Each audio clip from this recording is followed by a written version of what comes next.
Peran perempuan. Kalau kita bicara peran perempuan dalam UMKM ya, intinya perempuan itu adalah kalau menurut saya itu dia adalah sosok guru di komunitas yang terkecil, yaitu keluarga, ya. Baik sudah menikah ataupun belum menikah. Nah, perempuan itu adalah sosok yang energinya nggak pernah habis, ya kan? Jadi dia mengurus keluarga, tapi ya tetap harus memperkuat ekonomi keluarga. Dia juga harus mengaktualisasikan dirinya, mengembangkan dirinya gitu.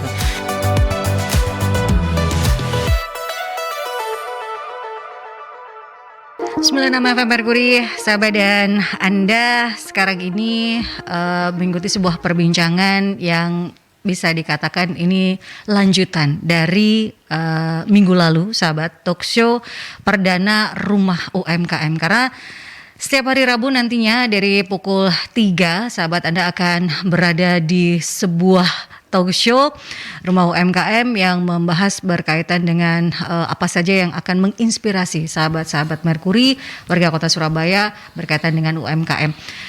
Ada beberapa narasumber nantinya setiap minggunya yang akan kita hadirkan untuk bisa memberikan edukasi dan juga informasi untuk sahabat-sahabat Merkuri berkaitan dengan Rumah UMKM. Dan perjalanan Rumah UMKM ini juga bisa Anda saksikan kembali tentunya di YouTube channelnya Merkuri, di Radio Merkuri 96, jadi subscribe terlebih dahulu. Selain itu, Anda juga bisa stay tune melalui streamingnya Merkuri, baik itu di aplikasi On Airs yang sudah bisa Anda download, baik itu di Play Store maupun juga di App Store. Dan stay tune juga bisa Anda lakukan melalui websitenya Merkuri di www.merkurifm.id. Saya tidak sendiri ya, saya Andra Lestari tidak akan sendiri di perbincangan UMKM karena saya tidak paham berkaitan dengan UMKM.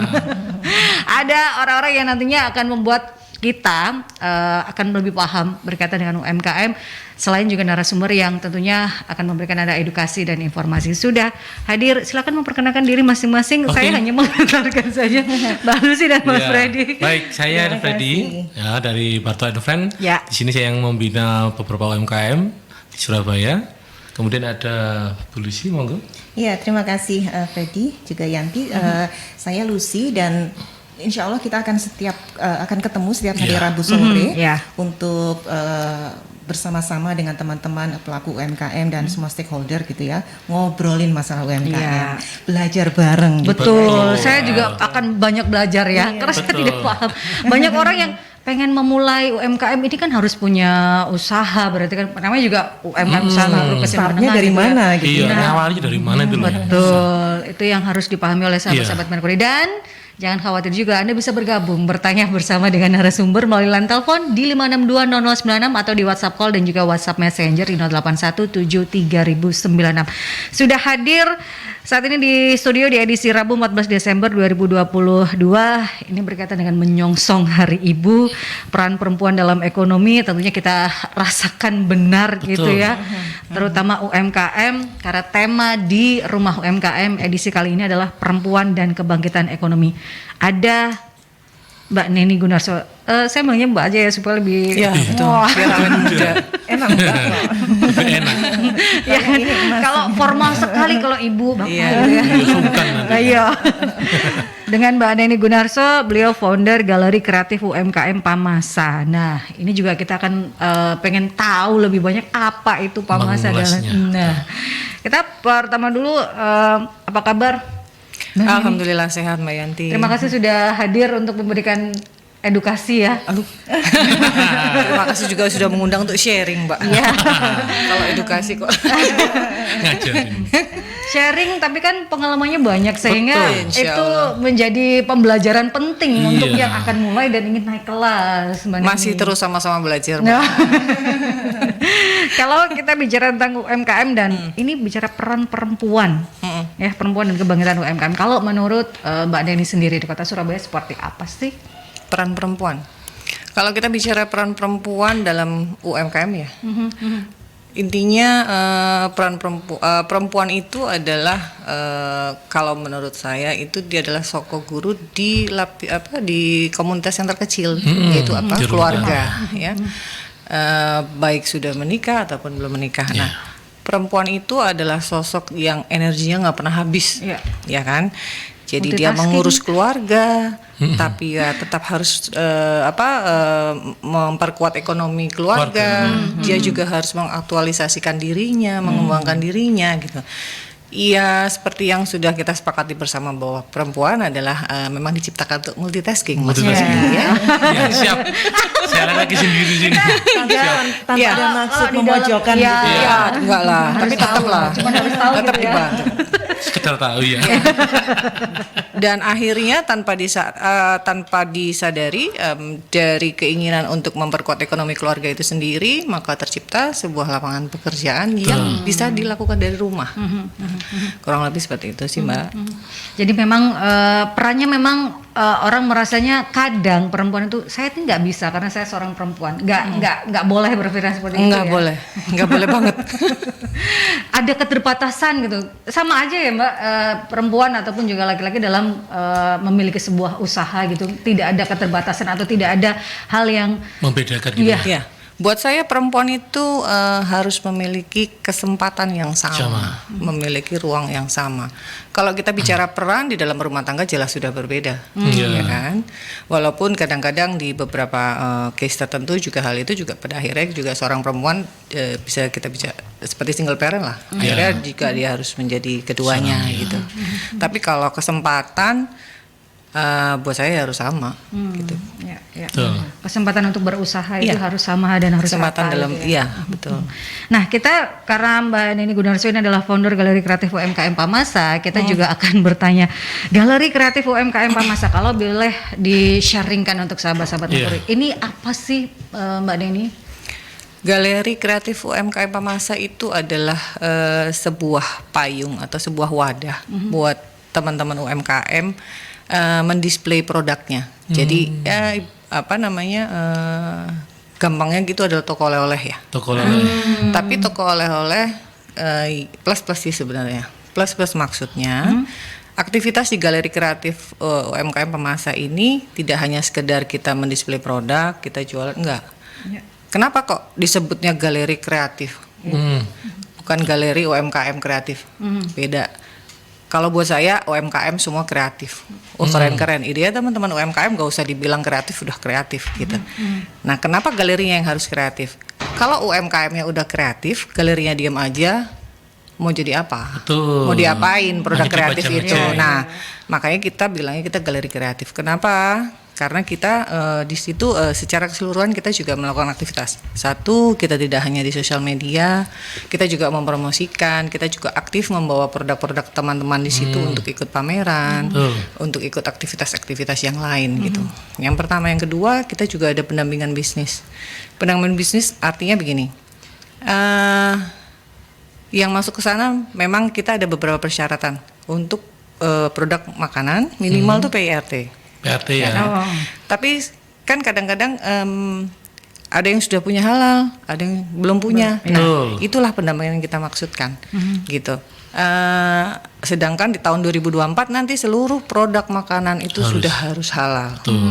Gimana sih? Kan nggak informasi itulah yang akan kita sampaikan. Bahkan kalau perlu kita temenin nih untuk berproses. Iya, betul. Yang kedua. Terus juga pendampingan dari sisi digital juga, keuangan juga. Kita sempat ada salah satu tenan yang bahkan pada saat kita minta harga, karena di kami tidak ada pungutan apapun ya. Bu, saya belum bisa hitung HPP. Loh, maksudnya gitu. Jadi kami itu produksinya sekian, ya udah saya tambah aja biayanya keuntungan saya sekian. Loh, Ibu sudah hitung biaya proses. Nah, itu kan. Biaya pegawai, kan pegawainya saya, Bu, ya harus dihitung Ibu. Nah, hal-hal seperti itulah yang jadi concernnya kita gitu loh.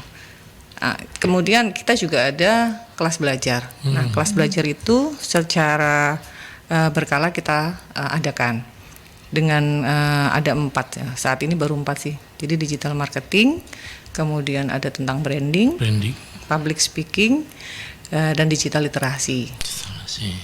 Begitu. Nah, sendiri Pamasa itu sudah berapa lama?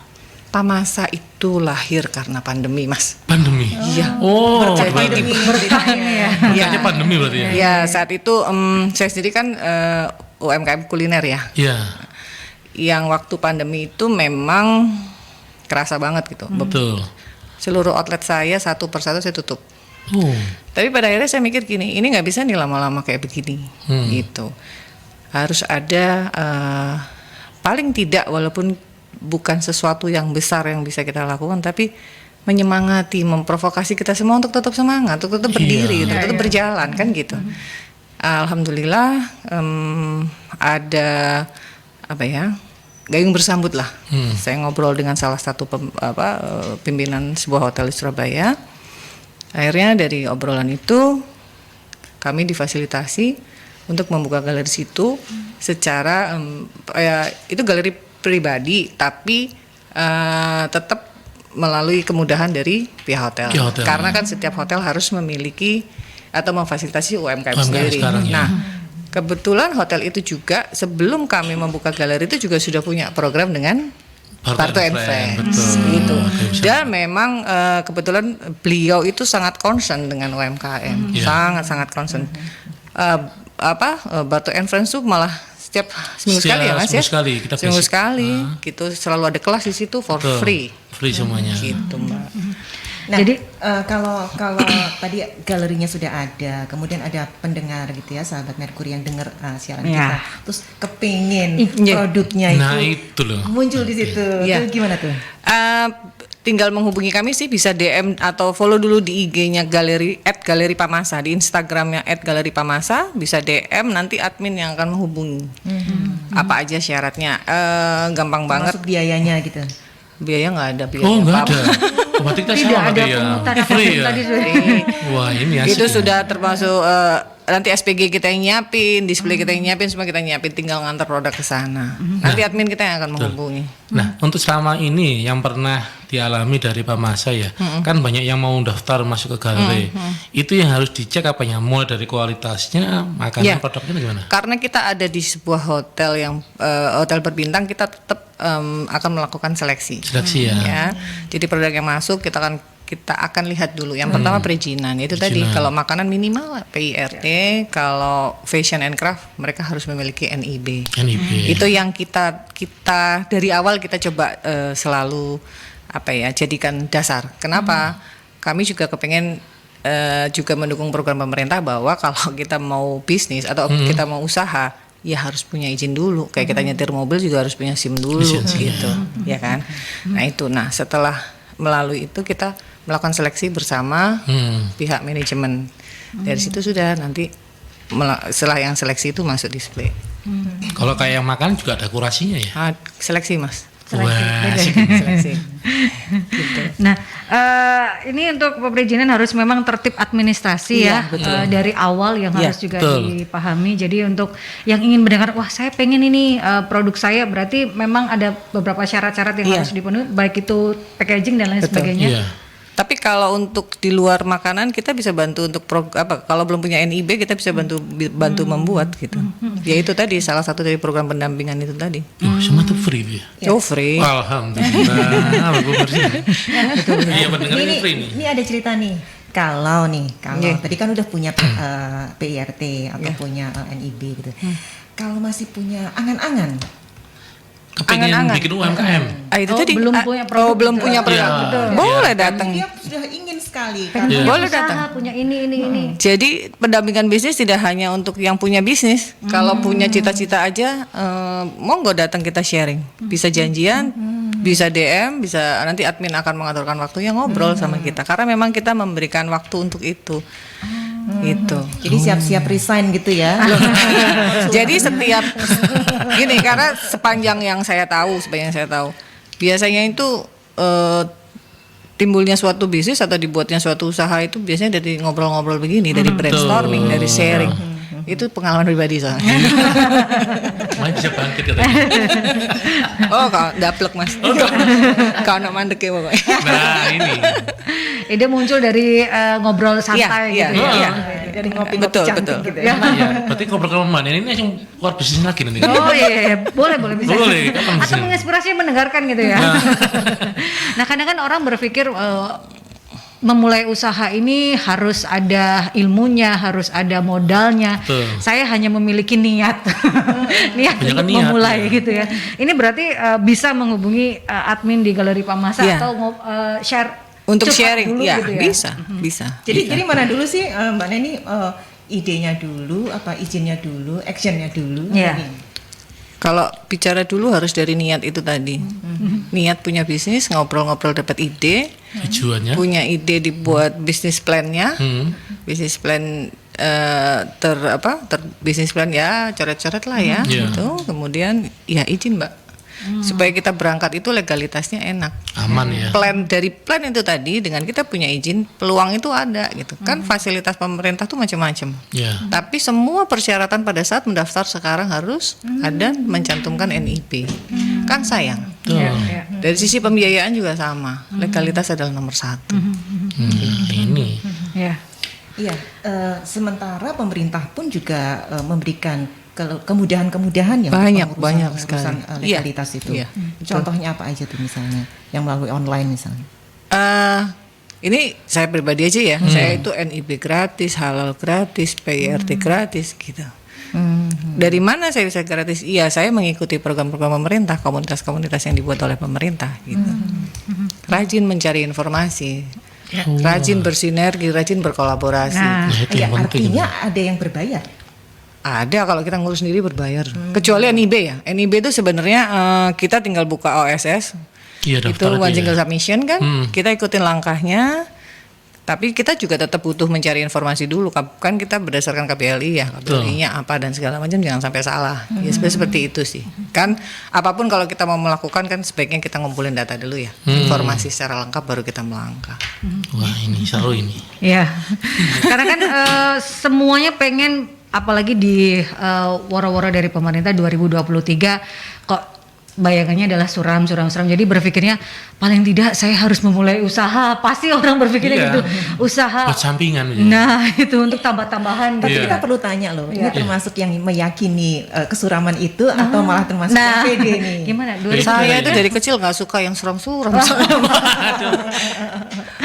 Gini, Mbak, Kita satu gerbong berarti. Iya, Iya. karena buat kita mau itu dari sudut pandang sih. Waspada boleh, Betul. mengantisipasi boleh, tapi Semangat saya selalu berusaha mengafirmasi apapun dalam bentuk yang positif.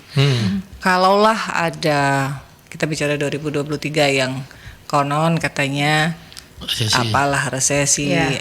iya data itu ada, pemerintah punya semua data dengan lengkap dan sebagainya. Di dunia juga pada membicarakan itu semua. Tapi yang bisa kita lakukan adalah mengantisipasi. Contoh, iya berubah sedikit lah lifestyle gitu. Mencoba menabung dalam bentuk yang aman. Betul. Sederhananya emas, gitu kan. Menyiapkan dana-dana darurat. Tapi saya suka diprotes sama teman. Lah ini gak ono sih disimpan apa Nen? Nah, artinya kalau tidak ada yang disimpan, kamu harus merubah sikap, Gaya sifat. hidupnya. Itu aja dulu. Terus berbisnis. Gitu. Kalau kita udah merasa gelap di depan, gimana kita mau melangkah? Betul. Itu sih. Pesimis kalau saya. duluan gitu ya. Iya. Oh, iya. Harus optimis di Saya itu bukan ibu-ibu deh. No, iya. Kalau perempuan tuh selalu optimis dada itu. Nah, ini ada saran nggak dari Mbak Neni berkaitan dengan sebenarnya sudah banyak ide yang muncul, kemudian bingung untuk mewujudkan ide mana yang akan dilakukan terlebih dahulu. Itu kan banyak. Saya pengen punya ide ini, saya ini punya ide untuk membuat usaha ini. betul. Saking banyaknya ide yang terwujud itu bingung. Yang mau fokus kemana duluan? Iya, bagaimana Kalau saran- mengkonstruksikan Iya. ide-ide yang luar biasa berkeliaran di kepala Iya. dan bagus-bagus semua dan masuk Iya. akal semua. Betul. Kalau yang selama ini saya lakukan sih, jadi wajar kita punya ide macam-macam ya. Kalau bahasa saya itu ide-idenya pada di langit. Yang harus kita lakukan adalah membumikan ide-ide itu. Ya. Saya juga bukan tipikal orang yang bisa sendiri ya. Wah, nggak bisa.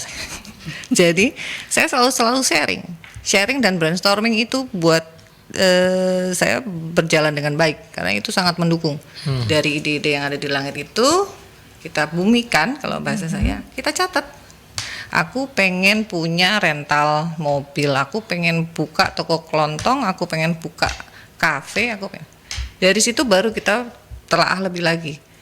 aku bisa yang mana ya gitu. Aku senangnya yang mana ya Passion gitu. ya. Bisnis dengan passion itu mungkin sedikit lebih memudahkan. Tapi passion tok nggak pakai planning yang baik juga nggak akan jadi apa-apa. Wajar Mbak punya ide banyak itu harus. Kayak kita milih baju kan pasti banyak. Kalau pilihannya cuma satu kan nggak ini, nggak maksimal juga. Nggak apa-apa banyak diturunkan semua ke bumi, dicatat. Baru didetailkan lagi. Iya, Mbak Neni ada pengalaman nggak mendampingi UMKM yang pada awalnya dia sendirian gitu ya, single fighter, hingga kemudian dia punya karyawan, dia sudah punya cabang dan lain sebagainya kayak gitu. Kalau sampai punya cabang, kayaknya nggak sampai segitu sih Mbak. Jadi mungkin yang bisa saya lakukan tuh kalau bicara mendampingi kayak itu tadi, dari brainstorming meyakinkan dia kamu bisa, dan tinggal saya lihat gitu beliau melangkahnya kemana gitu. Kalau ternyata beliau itu sudah berjalan sesuai dengan track dan segala macam ya saya akan lepas. Jangan mandiri ya. Iya, karena nanti kalau terus didampingi itu khawatirnya itu tadi di feeding terus nanti nggak berkembang. Iya. Tapi kalau dari nol sampai beliau punya karyawan beberapa sih Mbak. Jadi kalau bayi gitu dia merangkak, terantanan merangkak, terus jalan, sampai lari, bisa berlari, lepas. Oke, Gitu. terus hasilnya kurang lebih kayak gitu. Masih dalam pengawasan loh. Oh iya, dan tetap selalu membuka pintu kalau seandainya harus ngobrol lagi, harus ketemu lagi. Pun kalau seandainya harus ada sesuatu yang kita lakukan untuk beliau, kita juga nggak apa-apa. Kalau hingga kini sendiri Pak Masih sudah ada berapa yang Tenan tuh sampai terakhir kemarin sekitar 50-an lebih. Yang 40% UKM Surabaya. Oh Surabaya, ada dari luar Surabaya? Dari luar Surabaya Ada, Jawa Timur ada, dari Tuban ada, Malang banyak. Gitu. Luas berarti ya? Luas Pak. Rata-rata produknya kalau di Pemasa sendiri apa saja Mbak? Lebih ke Imbang sih, food fashion craftnya imbang. Gitu. Kalau food kita sementara masih yang dalam kemasan, yang packagingnya, yang ada yang kering. Karena kalau basah kita belum ke sana. Nanti program berikutnya kan itu kan programnya Mas Freddy saya nunggu juga. Nggak takik Mas. Diingatkan. Yang sudah dijual ke luar negeri ada nggak tuh? Belum Mbak. Pengennya, makanya kenapa tagline-nya Galeri Pamas itu kan semangat mendunia, semangatnya mendunia gitu. Karena kalau kita bicara UMKM global itu Indonesia itu masih paling sedikit dibanding negara-negara yang lain ya. Partisipasinya di rantai pasar di internasional. Kita loh cuma 4%. Malaysia UMKM kita belum bisa. Ya, karena itu tadi yang jelas standarisasi produknya belum ada. Agak susah ngomongnya. Kenapa? Mental ya kalau aku bilang. Jadi punya pengalaman begini. Kita pernah kerjasama dengan Singapura. Waktu itu salah satu rekan saya, pada saya di Pamasa kerjasama dengan SBC atau apa? Yang dia mencari produk lokal di Indonesia. Jadi waktu itu sudah deal untuk satu jenis produk dengan request X ton. Gitu ya. Nah, kalau satu UKM nggak nututi kapasitas itu. Nah, akhirnya cerita ini ada klaster nih. Di klaster dikumpulin. Tapi brandnya nggak boleh dong. Berarti kan nggak pakai merek mereka, nggak mau. Generik gitu ya. Ya, nggak mau. Gitu. Itu. Tapi mungkin sekarang sudah lebih banyak teman-teman yang sudah melek untuk itu semua. Bahwa kalau kita sendirian itu untuk mencapai pasar itu juga PR gitu. Karena kan kalau kita ke luar negeri kan banyak ya jumlahnya. Tapi sekarang pun juga ekspor itu kan nggak harus yang tonase besar. Sekarang kan juga udah banyak yang mix produk kan. Nah, itu dia perlunya kita selalu berkomunikasi, kita selalu menjalin atau mencari informasi di kedinasan. Ini gunanya juga kolaborasi sinergi dan jangan menutup diri kalau Anda ini pengen berkembang. Nggak akan bisa kalau sendiri. Karena sendirian pasti akan bingung juga yang tadi disampaikan. Gitu loh. Dipikirnya produk kita dibawa ke luar negeri membawa brand kita gitu ya. Tapi ternyata dikelentek itu semua diganti LV misalnya. Terus gini, kadang-kadang yang masih saya temuin, saya sudah pernah ekspor Bu. Oke, ekspor kemana Pak? Pakai kita tanya lah. Tapi pokoknya produk saya pernah dibawa ke sana. Pernah dibawa, dibeli atau Antara dibeli terus ditempel itu ya yang pernah agak- ada gitu kan? Enggak, tapi saya optimis kok. Kenapa? Karena pemerintah juga programnya sekarang luar biasa ya. Luar biasa untuk perkembangan UMKM di Indonesia, terutama yang untuk go global. Apalagi kemarin ada G20 kan? Iya, betul. Jadi kayaknya ke depan itu nggak suram kok. Ya. Mudah-mudahan. Karena memang kalau melihat dari yang diceritakan oleh Bu Dani, berarti sebenarnya kualitas dari produk-produk kita itu tidak kalah. Tidak kalah, hanya mungkin Mentalnya mungkin ya, atau gimana? satu mental, kedua juga kita kan harus, kalau kita mau ekspor kemana ke satu negara kan kita harus mengikuti regulasi yang ada di sana. Dan informasi-informasi seperti itu yang harus kita tahu. Sebenarnya regulasinya mudah apa enggak Bu, yang ke Macam-macam ekspor? ya tiap Ya, negara macam-macam, ya. beda-beda. Gak apalah aku mas. jadi memang kalau ada tawaran itu kita harus ke pemerintah juga ya. Betul. Gimana regulasi Iya, negara sebenarnya kan tujuan banyak. itu ya? Sebenarnya sekarang aja kalau di Jawa Timur aja, kalau kita mau butuh informasi sebenarnya di Dinas Koperasi Jawa Timur atau Dinas Perindustrian yang Perindustrian. itu juga bisa, di kota juga informasi itu juga bisa diperoleh. Wah, ini. Jadi sebenarnya ada sahabat ya untuk kita benar-benar bisa mengembangkan atau menaikkan kelas UMKM Anda, hanya cari tahu lebih dari Betul. yang lain itu. Pengen tahuan harus belajar juga harus. Betul. Tapi di Pamasa kembali kami kayaknya concernnya itu lebih ke sama mungkin ya sama Barto Friends Iya. gitu. Kita lebih kepengen mencari lebih mengeksplor UMKM baru, potensi-potensi baru yang belum tersentuh. Gitu. Karena ternyata produk-produk mereka juga banyak. Gitu. Jadi menguatkan fondasi. Iya. ya. Jadi nanti kalau stepnya itu nanti kita udah secara perizinan basicnya udah, monggo nanti yang tahap selanjutnya itu kan sudah yang mereka yang lebih expert lagi gitu, seperti itu. Jadi akan semakin lebih banyak UMKM bertumbuh lah ya di kota Surabaya ini, sehingga akan ekonomi juga akan semakin Bangkit juga. Nah, itu.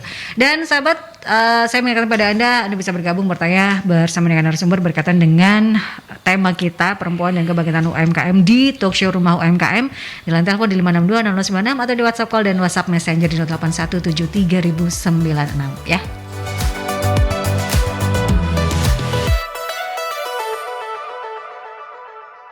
FM Merkuri, sahabat masih di perjalanan Rumah UMKM, sahabat dengan tema perempuan dan kebangkitan UMKM bersama dengan Mbak Dani Gunarso, beliau founder Galeri Kreatif UMKM Pamasa. Dan ada banyak hal tentunya yang kita bahas selain on air juga off air ya. Ternyata karena kan kalau kita bicara tentang memulai usaha itu tidak hanya modal yang cukup ataupun juga istilahnya ide. Iya. Tapi kata Mbak Neni tadi adalah mental itu ya. Nah, Betul. gimana tuh Mbak Neni merubah mindset? Nah.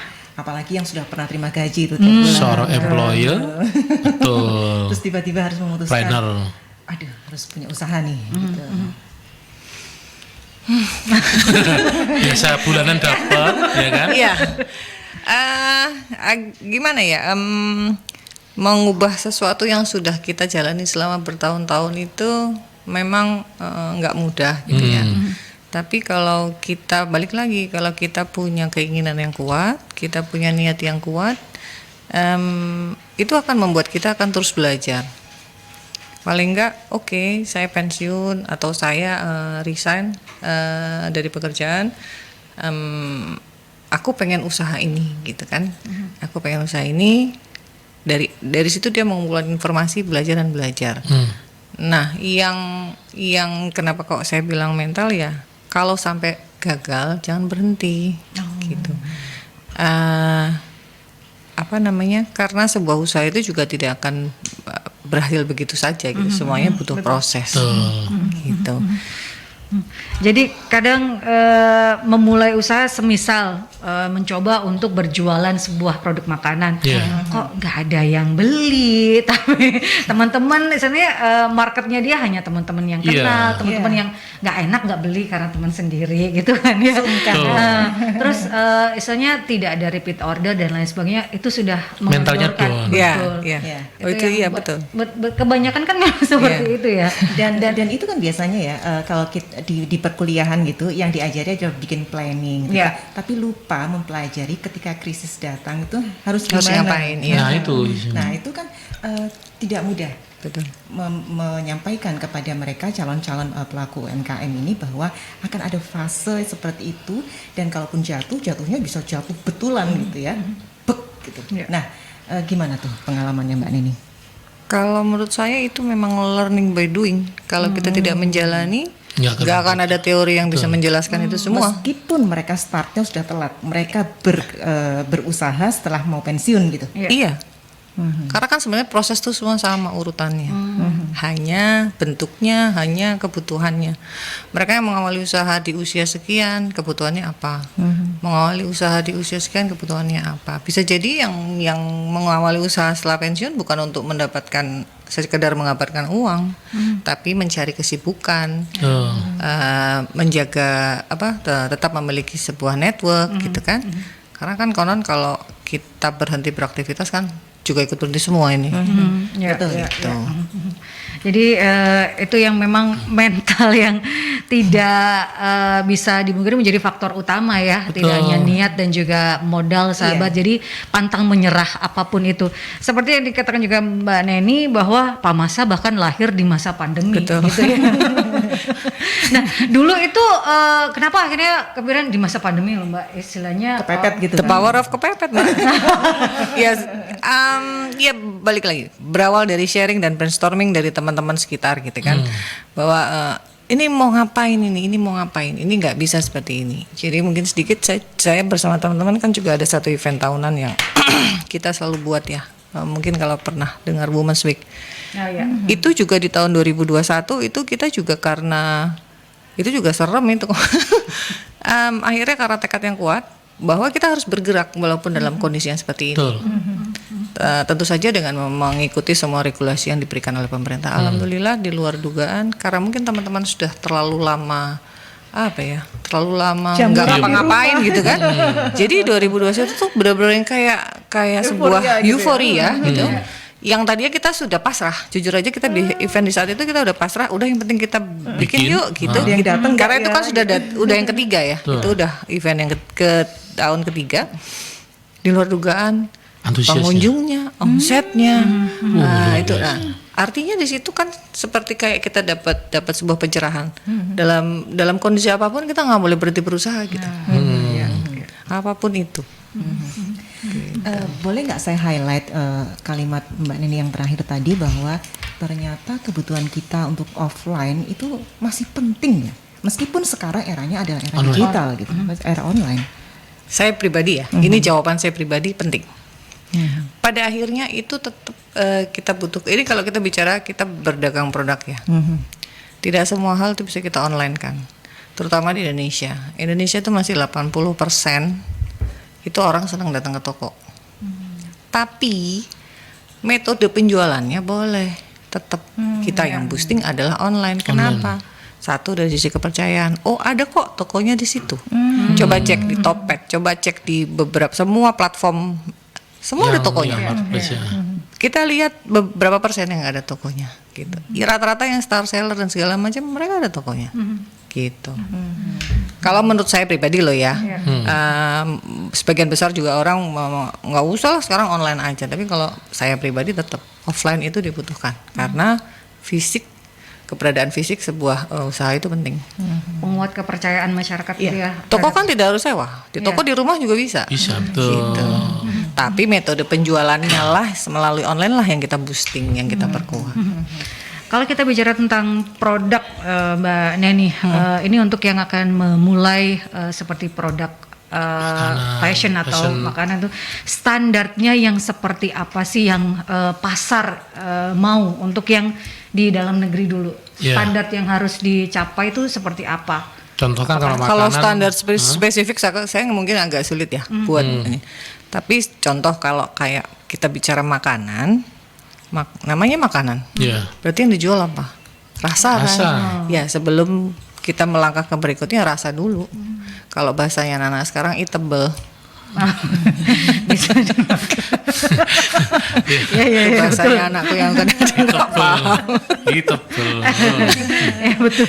Yang pasti kalau ya kita bicara dari bisnis makanan aja lah. Kalau kita jualan makanan ya makanannya yang harus paling nggak rasanya juga bisa diterima. Nah, bisa diterima itu seperti apa ya tergantung dari kota, tergantung dari daerah masing-masing. Yang kedua, pada saat menjual kita makanan itu yang harus kita perhatikan selain apa makanannya adalah packagingnya katakan. Ya, menarik enggak, beda enggak. Merek juga penting. Kalau makanan selain di luar ini semua kan yang paling penting adalah prosesnya itu tadi, higienitasnya dan sebagainya. Gitu. Itu yang berkaitan dengan misalnya produk makanan gitu ya. Karena memang kalau kita melihat rating di yang online itu, pasti orang akan melihat rating. Saya lihat, wah ini kok ratingnya 4 ini, wah ini kok ratingnya 3. Akhirnya nggak jadi. Eatable itu ya, oh ini bisa dimakan. Itu yang menjadi makanan yang misalnya yang harus di highlight. Boleh kita berusaha tapi ya makanannya ya disesuaikan. Itu yang menjadi standar ya. Meskipun kita juga nggak boleh terlalu mendewakan ratingnya, karena belum tentu ya. Kadang-kadang rating juga menipu kan ya. Bisa jadi itu rating bukan gini. Kadang-kadang mereka juga berbuka. Ratingnya kan pelan-pelan. Gitu. Jadi kalau untuk produk fashion yang menjadi standarnya, apakah memang harus mengikuti gaya, model, pasar, tren, atau memang kita harus memiliki ciri khas nih pakemnya dari kita sendiri? Kalau fashion, kalau kita bicara yang sifatnya mass produk, jelas kita harus ngeliat sekarang yang lagi tren di masyarakat apa, ya kan? Sekarang lagi ngetren apa, gitu. Kita segmennya di mana, di usia berapa? Jangan kita terlalu luas juga range-nya, gitu. Karena kan dari sisi pasti bisa, cuman dari sisi pemodalan kan berat. Nah kalau untuk yang sifatnya custom, ya artinya lebih mengutamakan dari sisi kualitas. Contoh kalau baju ya jahitannya, desainnya, pemilihan bahannya, gitu. Kita juga mau berada di segmen yang mana, gitu. Kalau kita main di premium ya premium sekalian yang memang karakter pelanggannya pasti berbeda dengan yang di bawahnya, seperti itu. Itu pun harus pede ya, karena kan kita kalau memiliki usaha apalagi yang baru, kita pengen supaya dagangan kita ini laku dulu gitu loh. Pede boleh, jangan kepede. Harus tahu gitu ya. Iya, nanti terlalu cepat naik, nanti turunnya juga kecepatan. Nanti jatuhnya sakit. Ya Mbak Neni, saya kembali ke masalah perempuan tadi. Tadi sudah disampaikan bahwa perempuan itu multitasking gitu ya, sehingga banyak sekali pelaku UMKM yang berjenis kelamin perempuan. Dan kita tahu perempuan itu juga punya takdir, punya anak gitu ya, harus menyusui, hamil dan lain sebagainya. Ada saran nggak tuh untuk para pelaku UMKM yang memang kamu sudah saatnya harus punya karyawan, itu pada situasi seperti apa? Iya, dianggap sudah mandiri itu. Kalau menurut saya kita lihat dari kondisi dari usahanya itu sendiri. Jadi katakanlah beliau masih punya anak kecil, beliau masih di rumah, tidak ada yang katakanlah tidak ada pengasuh dan sebagainya. Artinya kan dikerjakan sih semua. Artinya berarti mengerjakan usahanya ini kan di sela-sela tugas utama beliau sebagai seorang ibu. Nah, kapasitas dengan posisi begitu masih memenuhi permintaan pasar nggak? Kalau masih bisa tetap aja dulu berjalan ya. Tapi begitu sudah dirasa sudah enggak kewalahan baru. Iya, baru mulai gitu. Mari dihitung. Gitu. Nah, makanya kenapa pada saat kita menghitung, katakanlah menghitung HPP, meskipun kita kerjakan sendiri harus dihitung kitanya. Iya, sebagai karyawannya. Ya, manpowernya itu ya. Pada saat sudah bisa didelegasikan, ya didelegasikan.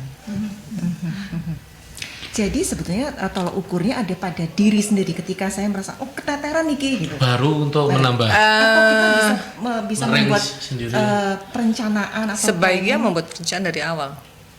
Kalau contoh balik lagi, kalau di kami dari awal kalau bisa sebuah bisnis itu jalan sendiri, maksudnya tidak harus kita yang mengerjakan. Kontrol ada di kita. Ya itu penting itu. Betul. Ya. Yang mungkin banyak dilewatkan adalah ini tadi HPP. Kadang orang merasa kan saya bekerja sendiri, ini kan usaha saya sendiri gitu Dan itu yang sering pasti banget terlewat. kelupaan. Padahal Listrik saya sendiri, saya bayar tiap bulan gitu. padahal kan itu harus dipisahkan antara usaha dan minyak goreng di rumah gitu kan. Kami juga pernah punya binaan gitu ya, UMKM ya. Dia itu jualan nasi babat itu sudah 3 tahun katanya untung-untung, ketika kami hitung punya cuma 500 rupiah. Ya, karena dia itu Uangnya muter. masih muter dan dia masih ditanggung sama rumah tangga. Iya. Nah itu loh, ketika dia buka cabang baru ketahuan. Nah Betul, itu. betul. Jadi segalanya memang harus dihitung ya. Nah, penghitungan ini yang memang nggak banyak yang tahu dan paham serta mengerti. Ini di Pamasa diajarkan juga ya. Dari sharing-sharing yang sudah ada itu, sahabat. Dan kita Tentu saja kita masih punya kesempatan panjang ya, karena setiap hari Rabu kita akan ngobrolin ini semua kulik abis-abisan ya. Kita akan ngobrol masalah biaya nanti suatu saat gitu. Juga mengangkat masalah produk-produk yang niche market gitu ya. Mbak Neni ya, kalau kita ngomong kuliner ya semua suka gitu dengan kuliner. Itu kan tiap hari kita makan soalnya ya. Yang menarik, karena dia punya pasar yang spesifik. Iya, Itu, betul. mereka punya konsumen yang loyal banget gitu. Itu gimana tuh? Kalau pengalaman? Mencapai loyal. Konsumen loyal. Iya. Ya, yang pernah saya lewati itu, yang pernah saya jalanin kan kebetulan juga saya bisnisnya kuliner. Jadi kalau menurut saya kalau loyal itu berkaitan erat dengan kualitas. Ya. Sejak pandemi itu toko saya kan tutup. Tapi alhamdulillah sampai sekarang tidak sedikit konsumen kami pelanggan yang mencari. Bahkan mereka masih berusaha chat kita melalui Google. Jadi kan tidak semuanya bisa mengesave nomor kita kan. Gitu. Mereka masih bisa DM di Instagram, bahkan kalau DM Instagram mungkin karena kita sudah tidak aktif secara online, sampai chat di Google, kan kita ada Google My Business online ya. Ya seperti itu. Jadi kalau loyal yang pasti satu kualitas, baik kualitas produk, kualitas pelayanan, harga itu mengikuti. Nggak ada harga mahal kok, yang ada adalah sesuai. Kalau di kami sesuai dia setuju. Kalau memang target harganya mungkin ada masalah, ini kemahalan, ya Anda bukan target dari produk kita gitu ya. Jangan takut gitu. Karena market tuh memang market pasti kita akan punya satu plan gitu. Tapi pada saat berproses, market itu akan terbentuk sendiri. Pelanggan loyal tuh akan ketahuan mengikuti lah.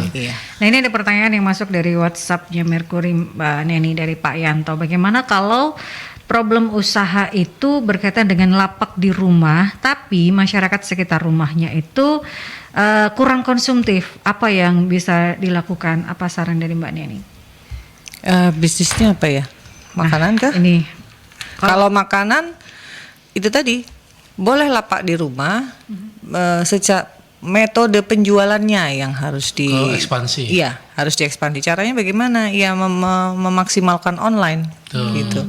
Kalau makanan itu sekarang kan sudah sangat terfasilitasi dengan banyak platform.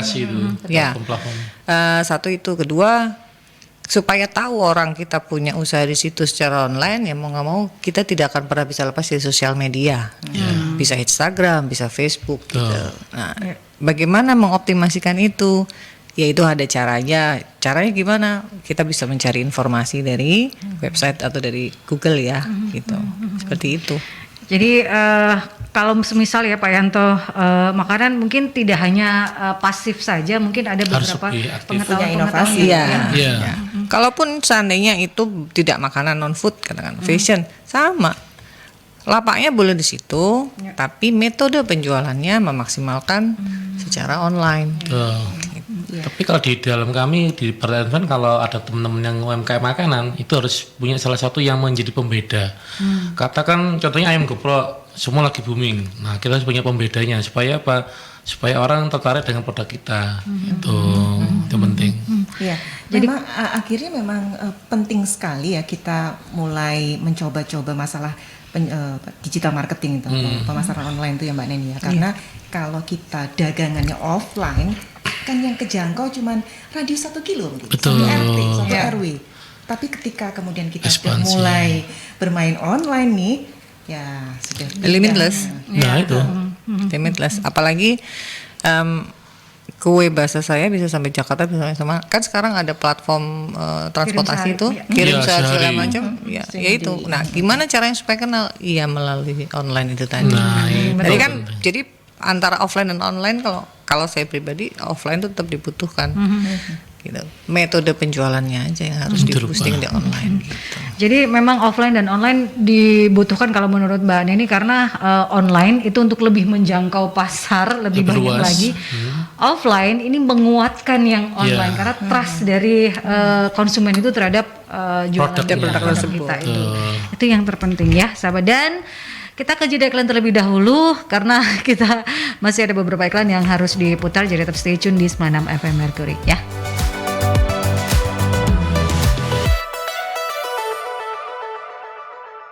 96 FM Mercury, sahabat, dan tidak terasa 1 jam itu sebentar. Ternyata ya. Karena ngobrolnya santai, jadi nggak kerasa. Ternyata sudah kurang beberapa menit lagi di jam 4. Nah, kita masih bersama dengan Mbak Neni Gunarso, founder Galeri Kreatif UMKM Pamasa. Tadi sudah dijelaskan apa itu Galeri Kreatif UMKM Pamasa dan siapa saja yang berada di sana. Kemudian apa saja yang dilakukan oleh Galeri Kreatif UMKM Pamasa. Saya jadi penasaran arti. Nah, apa masa artinya daripada masa? Apa masa? Pamasa itu dari bahasa Sanskerta yang artinya ratu. Oh, ratu Pamasa. Iya. Apakah ini isinya UMKM Ratu? perempuan-perempuan semua makanya Iya. disebutnya ratu? Doa. Oh, doa dari para perempuan. Doa Supaya untuk produknya- menjadi ratu di bisnisnya masing-masing. Amin. Itu ternyata ya. Iya. Karena betul. semangatnya adalah mendunia itu ya. Iya, amin. Betul. Jadi ratu di UMKM ya itu adalah doa dari UMKM yang ada di Pamasa. Mbak Neni nanti ini bisa dijelaskan lagi. Oh sebentar, ini sudah ada pertanyaan. Ini dari Mbak Heni. Bagaimana tentang review Mbak Neni? Apakah efektif untuk melakukan penjualan? Maksudnya bagaimana ini ya? Review customer, ya, efektif. Oh, itu sangat dibutuhkan atau menjadi hal wajib atau bagaimana? Kalau hal wajib mungkin setengah wajib ya. Enggak, tapi review itu sangat efektif. Efektif ya. Jadi kan ada Google itu kan ada sekarang itu kan Google Rating itu. Google Profile Business. Dulu Iya, itu untuk ulas. Google My Business gitu kan.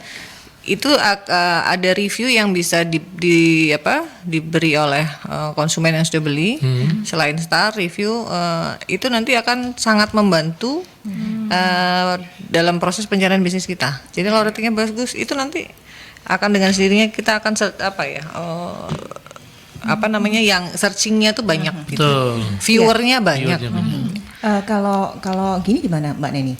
Bagaimana masyarakat itu paham mana bisnis yang reviewnya pakai jasa pemberi review gitu? Nah, Kan banyak itu yang nyuruh temennya. ada juga beberapa Aku seperti kan itu. review kan banyak sih kayak gitu. Jadi memang membayar kepada reviewer ya, untuk Bingung ya? memberi. Ya itu memang ya sedikit sulit ya kita Iya, untuk membedakan atau mengidentifikasi itu. Tapi sebenarnya dari kita sendiri juga punya common sense kan. Oh reviewnya bagus, bintangnya bagus, tapi produknya kok seperti ini. Ya common sense kita kan tetap pada saat membeli produk itu kan juga dibutuhkan gitu. Iya. Seperti itu. Tapi kalau pertanyaan tadi dari Mbak Heni, apakah review itu penting bagi para pebisnis? Penting. Penting ya. Yang bisa dikatakan efektif lah ya. Efektif, Karena efektif. orang akan melihat pengen beli ini tapi Iya. lihat reviewnya dulu gitu kan. Betul. Itu kalau orang Jawa bilang getok tular Iya, gitu betul, ya. betul. Lebih mempercayai referensi seseorang. Betul. Ketimbang Apalagi iklan. iya, betul. Jadi memang yang kita katakan dunia digital memang perlu, tapi ini yang dalam tanda kutip orang dulu juga melakukan adalah getok tular itu, Getok tular. yang review ini yang juga Betul. sangat penting ya. Jadi memang banyak hal ya, produk kemudian berhubungan dengan pelayanan kan, berarti kalau Iya. kita bicara tentang review, Pelayanan produk produk juga Mbak. Produknya bagus atau bagaimana atau bagaimana. Dan penyakitnya UMKM itu ketika sudah bagus, customer handlingnya yang kadang-kadang. Yes. After salesnya. Iya, after salesnya itu. Iya. Yang mempengaruhi turunnya rating seperti itu ya. Nah, untuk menjaga itu seperti apa kalau menurut Mbak Neni? Ya kan? Itu Iya supaya kan? untuk menjaga supaya tetap ya kadang kan bisa ini Iya. lah untuk meningkatkan kembali. Ya balik ke standar itu tadi Mbak. Setiap kita membuka bisnis, contoh restoran A jualan nasi uduk gitu. Nah, nasi uduknya itu pulen nasinya, terus disajikan dengan bersih, ayam gorengnya itu rasanya sedap, bumbunya dan Jadi sebagainya. pengen Dan saya. itu harus luwe. Jadi harus konsisten itu. Kalau mau reviewnya tetap. Nah, Gitu. Pelayanannya pada saat tidak menunggu lama dan kalau di servis ya, terus packagingnya dibungkus dengan baik, seperti itu. Nah, untuk UMKM ini kan kadang rada sulit ya Mbak Neni untuk menjaga konsistensi. Betul. Konsistensi dari produknya. Semisal kita membuat produk makanan yang istilahnya ada jarak umur gitu ya, seperti sambal atau apa, itu kan ada standarnya. Untuk menjaga standarnya ini kan butuh pengalaman atau seperti apa kalau menurut Mbak Neni? Termasuk SOP mungkin ya diberikan betul. ya Mbak. Kalau sekarang tuh teman-teman UMKM sepertinya sudah banyak sekali yang menerapkan SOP itu dalam proses produksinya. Karena kan pendampingan juga banyak sekali ya. Jadi sudah sebagian besar teman-teman UMKM udah melek pentingnya sebuah SOP. Sehingga BMS atau enggak itu aman gitu ya. Apalagi kalau sudah keluar yang namanya PIRT, kan Standarnya dari BPOM kan sudah mensosialisasikan adanya CPPOB, cara produksi pangan olahan yang baik. nah itu. Nah, artinya kalau sudah nomornya keluar, berarti Ya, sudah paham sesuai. SOP. Betul. Gitu. Nggak usah Berarti khawatir sistem ya. yang berjalan. Pentingnya izin itu adalah itu salah satunya. Jadi menjamin keamanan yang produsen juga yang beli. Iya. Oh iya udah ada PRT aman karena dia sudah melewati proses-proses yang ditetapkan oleh pemerintah. Tahu yang Juga. penting. Ini pembelajaran juga untuk masyarakat. Saya punya usaha ini tapi ternyata saya belum bisa konsisten. Nah, izinnya dulu ini karena ada Iya, standar-standarnya. kan ada pengawasan juga dari pemerintah setempat kan. Gitu. Jadi itu beberapa hal yang harus menjadi catatan. Jadi kita belajar bersama. Jadi semuanya dicatat tadi ya.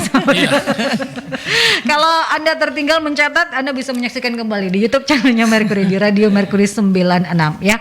Dan ini terakhir karena sudah kok cepat sekali jam ini. Mbak Neni, apa yang ingin dipesankan atau closing statement berkaitan dengan perempuan dan juga kebangkitan ekonomi terutamanya UMKM lah ya untuk para perempuan-perempuan di Kota Surabaya ini seperti apa?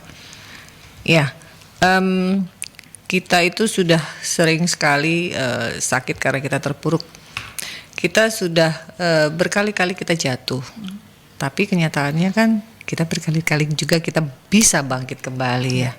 Jadi terus saja percaya diri gitu. Mari kita maju bersama-sama dengan inovasi, dengan bersinergi dan berkolaborasi. Sekalian ini kata-katanya. Sip ini. Mental pantang menyerah itu ya. Dan itu karena khas kita perempuan. Ya, khas perempuan ya. The power of kepepet tadi. Iya, Power mak-mak. akhirnya muncul ya masa ini ya. Jadi kita bisa belajar banyak hal berkaitan dengan Mbak Neni Gunarso ini yang merupakan founder Galeri Kreatif UMKM Pamasa. Pamasa ini ya, Galeri Kreatif UMKM Pamasa lahir saat pandemi. Kita bisa bayangkan banyak orang yang terpuruk. Betul. Ini ya malah lahir dia. Malah bangkit dia. Nah, itulah mental yang tidak kenal menyerah. Dan ini juga mental yang harus dimiliki oleh para teman-teman, sahabat-sahabat Mercury yang ingin memulai usaha. Tidak hanya ide yang di awang-awang saja, tapi bumikan ide tersebut. Betul. Ya, seperti pesan dari Mbak Neni. Bumikan ide tersebut, kemudian mulai dari planning segalanya, lakukan yang utama itu, dan berkolaborasi menjadi hal yang utama. Karena kita tidak bisa sendiri ya Mbak Neni. Perizinan juga penting, jadi banyak hal poin-poin hari ini.